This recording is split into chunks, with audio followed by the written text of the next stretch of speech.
சுபாஷ் railway academy YouTube channel உங்களை அன்புடன் வரவேற்கிறது. இந்த வீடியோ பார்க்கின்ற நீங்கள் மத்திய அரசு ஊழியர் ஆக வேண்டும். அதாவது இந்த ஆண்டு 2024 நடைபெறவுள்ள சென்ட்ரல் கவர்மெண்ட் எக்ஸாமான RPF ரயில்வே போலீஸ் தேர்வு மற்றும் ரயில்வே RRB தேர்வு. ஸோ இந்த சென்ட்ரல் கவர்மெண்ட் எக்ஸாமை ஒரே ஆட்டமில் நம்ம கிளியர் பண்ணுறதுக்கு யாருடைய மெத்தடை ஃபாலோ பண்ணுறோம்னா நார்த் இந்தியன்ஸ் மற்றும் கேரளா ஸ்டூடெண்ட்ஸ் படிக்கக்கூடிய NCERT என்று சொல்லப்படும் சென்ட்ரல் கவர்மெண்ட் சிலபஸை ஃபாலோ பண்ணி தான் நம்ம டெய்லி கிளாஸ் பார்த்துட்டு இருக்கிறோம்.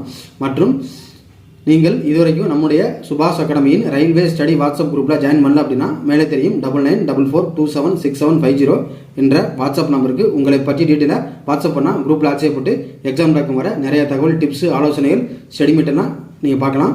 மற்றும் நம்முடைய சுபாஷ் அகாடமி சார்பாக தயாரிக்கப்பட்டுள்ள இந்த NCERT தமிழ் புக்கு இப்படி தான் ஃபுல்லாகவே ஒன் வேர்ட் டைப்பில் இருக்கும். அதோட காப்பியை தான் நான் போட்டு காட்டுறேன். மற்றும் நம்முடைய வாட்ஸ்அப் குரூப்பில் வருகிற ஞாயிற்றுக்கிழமை மாடல் எக்ஸாம் மாதிரி தேர்வு நடைபெற உள்ளது. மற்றும் எக்ஸாம் எப்போ நடக்கும் அப்படின்னா இந்த ஆண்டு 2024 MP எலெக்ஷன் முடிஞ்சதுக்கப்புறம் ஜூன் மாதத்துக்கு மேற்பட்டு தான் நடக்க வாய்ப்பு உள்ளது. ஸோ நீங்கள் இப்போலேருந்தே படிக்க ஆரம்பிச்சிங்கன்னா ஈஸியாக வெற்றி பெறலாம். இப்போ நம்ம என்ன பார்த்துட்டு இருக்கோம் அப்படின்னா basic science and engineering. So ALP technician JEE exam எழுதுறவங்க கண்டிப்பாக இந்த சாப்டர் அவசியம் படிச்சாகணும். இப்போ நம்ம கொஸ்டின் நம்பர் 40 வரைக்கும் பார்த்தாச்சு. இப்போ நம்ம 41 பார்க்க போகிறோம். நான் ஒவ்வொரு கொஸ்டினை சொல்லி அதுக்குள்ள விடையை சொல்கிறேன், நீங்கள் ஃபாலோ பண்ணுவாங்க. கொஸ்டின் நம்பர் 41 பாருங்கள். ஒரு மோல் நீரில் எத்தனை மூலக்கூறுகள் உள்ளன? கொஸ்டின் நம்பர் 41க்கு சரியான விட ஆப்ஷன் பி 6.023 × 10⁻23 மூலக்கூறுகள். நெக்ஸ்ட் கொஸ்டின் நம்பர் 42 பாருங்க. ஒரு கலவை நீல லிட்மஸ் தாளை சிவப்பாக மாற்றுகிறது எனில் அதன் pH மதிப்பு என்னவாக இருக்கும்? pH நம்ம ஏற்கனவே பார்த்துருக்கோம், potential of hydrogen. So question number 42க்கு சரியான விட option A 6. Next question number 43 பாருங்க. பின் உணவற்றில் எது ஒரு வன்பொருள் அல்லாதது? கொஸ்டின் நம்பர் 43க்கு சரியான விட option C Java. So Java என்பது ஒரு வன்பொருள் அல்லாதது. அப்போ என்ன அர்த்தம் அப்படின்னா இது ஒரு சாஃப்ட்வேர் அப்படின்னு பொருள். நெக்ஸ்ட் கொஸ்டின் நம்பர் 44 பாருங்க. கொஸ்டின் நம்பர் 44 பாருங்க. வெர்னியர் அளவுகோலின் ஒரு பகுதியின் நீளம் முதன்மை அளவுகோலின் ஒரு பகுதியின் நீளத்திற்கு சமம் என்றால் 4 ஆப்ஷன் கொடுத்து எது சரின்னு கேட்குறாங்க. கொஸ்டின் நம்பர் 44க்கு சரியான விட ஆப்ஷன் ஏ ஏதாவது குறைவாக. நெக்ஸ்ட் கொஸ்டின் நம்பர் 45 பாருங்க. ஒரு இயக்க பொருளுக்கு எதிரான உராய்வு விசையின் திசை என்ன? கொஸ்டின் நம்பர் 45க்கு சரியான விட ஆப்ஷன் பி பொருளுக்கு எதிராக இருக்கும். நெக்ஸ்ட் கொஸ்டின் நம்பர் 46 பாருங்க. திசைவேகம் இருமடங்கு, அதாவது வெலாசிட்டி இருமடங்கு ஆகிறது எனில் உந்தம் மற்றும் இயக்க ஆற்றல் ஆகியவற்றில் ஏற்படும் மாற்றம் என்ன? ஸோ இது வந்து ஃபார்முலா வச்சு போடுறது. கொஸ்டின் நம்பர் 46க்கு சரியான விட ஆப்ஷன் சி உந்தம் 2 மடங்கு அதிகரிக்கும் மற்றும் இயக்க ஆற்றல் 4 மடங்கு அதிகரிக்கும்.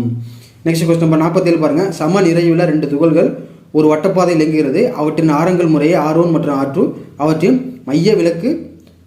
அவற்றின் வேகம் ஒரே மாதிரி உள்ளது எனில் அவற்றின் மைய விலக்கு விசையின் விகிதம் என்ன? ஸோ கொஸ்டின் நம்பர் 47க்கு சரியான விட ஆப்ஷன் ஏ R2/R1. நெக்ஸ்ட் கொஸ்டின் நம்பர் 48 பாருங்க. 200 டிகிரி ஃபாரன்ஹீட் என்பது செல்சியஸ் ஸ்கேலில் என்ன மதிப்பை குறிக்கும்? ஸோ இது வந்து ஒரு சின்ன ஃபார்முலா தான். ஃபாரன்ஹீட் அளவை செல்சியஸ் அளவாக மாற்றுறதுக்கு தேவையான ஃபார்முலா சூத்திரம் ஒன்று இருக்குது. அது C/5 = F-32/9. இதில் நீங்கள் F வேல்யூ அப்ளை பண்ணிங்கன்னா உங்களுக்கு C வேல்யூ கிடைச்சிரும். ஸோ சரியான விட 93.3 degree Celsius. Next question number 49 பாருங்கள். சீரற்ற வட்ட இயக்கத்தில் உள்ள பொருட்கள். ஸோ 4 ஆப்ஷன் கொடுத்துருக்காங்க. இதில் 49க்கு சரியான விட ஆப்ஷன் ஏ சீரற்ற வேகத்தில் வட்டப்பாதையில் நகர்கிறது. நெக்ஸ்ட் கொஸ்டின் நம்பர் 50 பாருங்கள். பின் வருவனவற்றில் நீளத்தின் அலகு அல்லாதது எது? Parsec. Option A parsec, option B ஒளியாண்டு, option C angstrom, option D nano. Question number 50க்கு சரியான விட ஆப்ஷன் டி நானோ. ஏன்னா நல்லா பாருங்க, பார்சக், ஒளியாண்டு, ஆங்ஸ்ட்ரோம் இது எல்லாமே நீளத்தின் அலகு. ஸோ நீளத்தின் அலகு அல்லாது நானோ. ஸோ கொஸ்டின் நம்பர் 50க்கு சரியான விட ஆப்ஷன் டி. இதெல்லாம் முக்கியமான எழுதி ஃபாலோ பண்ணுவாங்க. டவுட் இருந்தால் கமெண்ட்டாக சொல்லுங்கள். வாட்ஸ்அப் குரூப்பில் ஜாயின் பண்ணுறதுக்கு நம்மளுடைய வாட்ஸ்அப் நம்பரில் கான்டாக்ட் பண்ணுங்கள். இதுபோல் அடுத்த கிளாஸில் நான் உங்களை சந்திக்கிறேன். வருகிற மாதிரி தேர்வு வருகிற ஞாயிற்றுக்கிழமை நம்முடைய வாட்ஸ்அப் குரூப்பில் மாடல் டெஸ்ட் நடைபெற உள்ளது. அதுக்கான சிலபஸ் இதுதான். தேங்க்ஸ் ஃபார் வாட்சிங். நன்றி, வணக்கம்.